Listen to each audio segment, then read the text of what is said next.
Well, one of the biggest leaks in U.S. military history has exposed several cover-ups over the war in Afghanistan.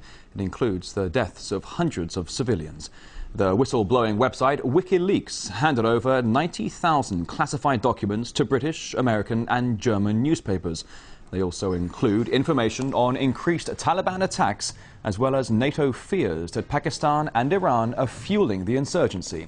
The White House says the leaked Pentagon files and field reports were no surprise, but that they do threaten national security. RT's Laura Emmett has more from London. It doesn't really come as a huge surprise, but it is more additional information that we, the public, now have about exactly what's going on in Afghanistan.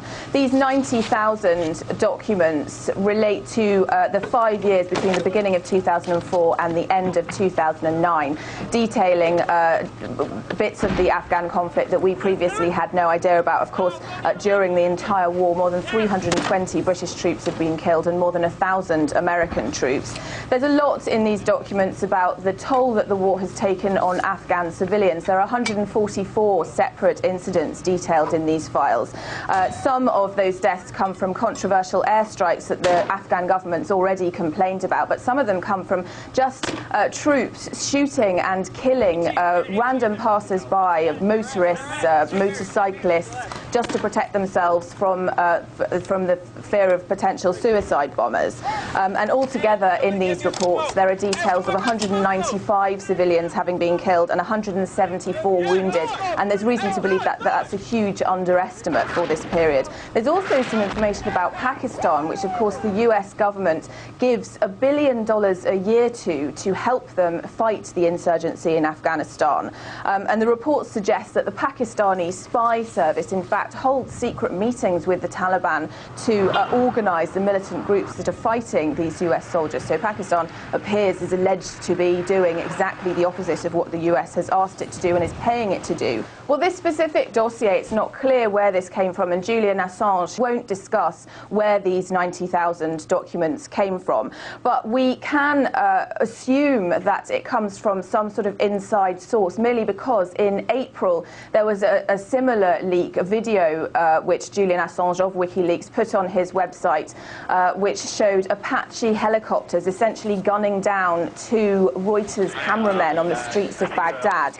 Now, someone has been arrested and charged with that, and he was Bradley Manning, only 22 years old, a military analyst who was working in Iraq. He's been charged with that, but he hasn't. It's not being suggested that he has any connection with these latest leaks. But of course, we're not the only ones who want to know where these leaks come from. The Pentagon is, of course, very concerned to know what has happened here, and in fact requested to meet with Julian Assange outside the US so that he could talk to them about it. He so far hasn't wanted to meet with them. RT's Laura Emmett right there. Well, to some in Afghanistan, the revelations themselves don't come as much of a surprise. But as Afghan MP Dawood Sultanzoy told us, what is interesting is that these key reports were kept secret. Facts are not new to me. The ones that I've read in the paper, the situation on the ground, the civilian casualties, the way the operation is going, the critiques that have been made, and I would be more interested in those things that are not published, and I would like to know what is it that is jeopardizing this operation according to some politicians. Well, earlier my colleague Kerry Johnston got more insight into the expose from RT military analyst Yevgeny Khrushchev and our Crosstalk host Peter Lavelle. All it says is that how gutless and culpable mainstream media has been covering these wars. Gutless is what I say. Most of this information you could have found out yourself if you just tried a little bit, talked to witnesses.